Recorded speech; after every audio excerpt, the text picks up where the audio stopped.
निशानेबाज और मैं हूं आपके साथ रिया।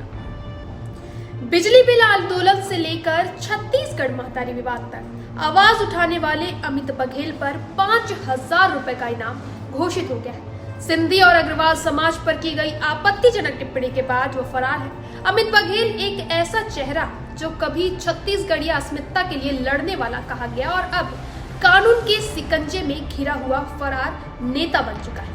आखिर अमित बघेल आंदोलन से गिरफ्तारी तक कैसे पहुंचे? क्या ये सिर्फ एक राजनीतिक साजिश है या वाकई उन्होंने नफरत की राजनीति को हवा दी? हम आपको दिखाएंगे पूरे घटनाक्रम की अंदरूनी कहानी। क्रांति सेना के आंदोलन से लेकर हेट स्पीच के केस, छापेमारियों और हाईकोर्ट तक के रास्ते की पूरी जांच पड़ताल देखिए इस रिपोर्ट में।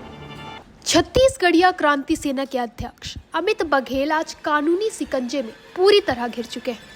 रायपुर पुलिस ने उनकी गिरफ्तारी सुनिश्चित करने के लिए उन पर 5,000 रुपए का इनाम घोषित कर दिया है। वहीं पुलिस का स्पष्ट मानना है कि बघेल लगातार अपने परिचितों के घरों में छिपकर फरारी काट रहे हैं, लेकिन अब इनाम की घोषणा के बाद उनकी मदद करने वालों पर भी कानूनी कार्रवाई की जा सकती है।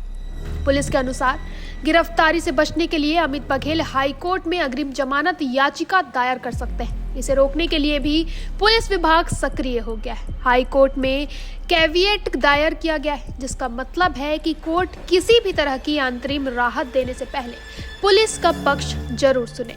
यह दिखाता है कि पुलिस उन्हें जमीन पर या कोर्ट में कहीं भी राहत नहीं देना चाहती। उनकी तलाश में 9 अक्टूबर को ही उनके साथी शिवेंद्र वर्मा और अजय यादव के ठिकानों पर पुलिस ने छापा मारा था। पुलिस एसएसपी ने साफ किया है कि संगठन के प्रमुख के साथ अन्य पदाधिकारियों के खिलाफ भी मुकदमे दर्ज किए जाएंगे और सभी की तलाश जारी है। वहीं अमित बघेल पर लगे मौजूदा आरोपों के मुख्य जड़ उनकी आपत्तिजनक और भड़काऊ टिप्पणियां हैं। 27 अक्टूबर को छत्तीसगढ़ महतारी की मूर्ति तोड़े जाने के मुद्दे को उठाते हुए बघेल ने न केवल इस पर आंदोलन किया, बल्कि सिंधी समाज के इष्ट देव झूलेलाल जी और अग्रवाल समाज के अग्रसेन महाराज पर भी आपत्तिजनक टिप्पणी कर डाली।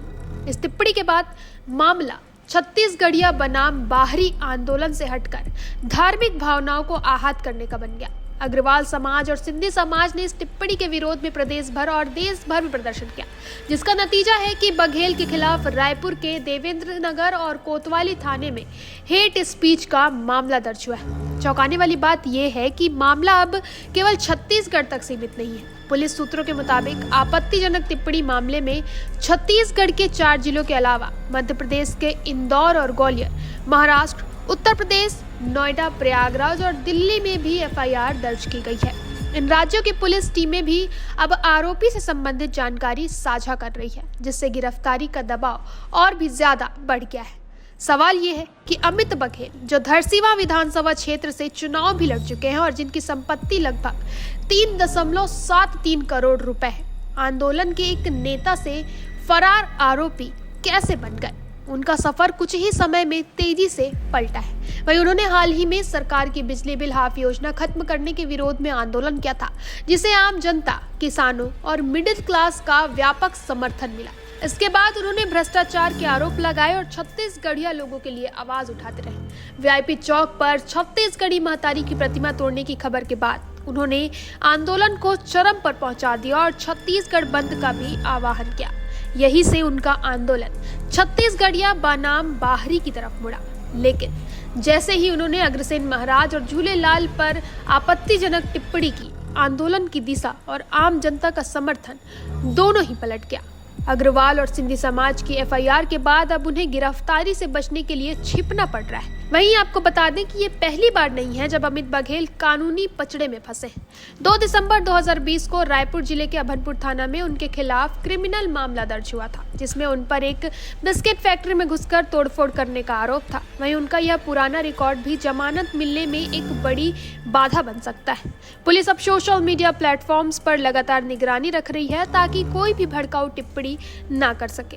एसएसपी ने आम नागरिकों से अपील की है कि वे किसी भी धर्म, समाज या समुदाय के प्रति भड़काऊ या आपत्तिजनक टिप्पणी न करें। वहीं यह पूरा घटनाक्रम छत्तीसगढ़ के सामाजिक ताने बाने को प्रभावित कर रहा है। सवाल ये उठता है कि क्या आपस में इस तरह धार्मिक और जातीय आधार पर लड़कर हम अपने प्रदेश के विकास पर रोक तो नहीं लगा रहे? यह एक विचारणीय विषय है। फिलहाल पुलिस का पूरा जोर जल्द से जल्द अमित बघेल को गिरफ्तार करने पर है। तो ये थी अमित बघेल की कहानी, आंदोलन से गिरफ्तारी तक का पूरा सफर। एक तरफ छत्तीसगढ़िया अस्मिता की लड़ाई का दावा, दूसरी ओर नफरत और समाज को बांटने के आरोप। क्या यह आंदोलन छत्तीसगढ़ की पहचान को मजबूत कर रहा है या फिर राज्य की एकता को तोड़ रहा है? इस पर फैसला जनता ही देगी। हमारी नजर इस मामले की हर नई अपडेट पर बनी रहेगी। फिलहाल के लिए बने रहे निशानेबाज पर।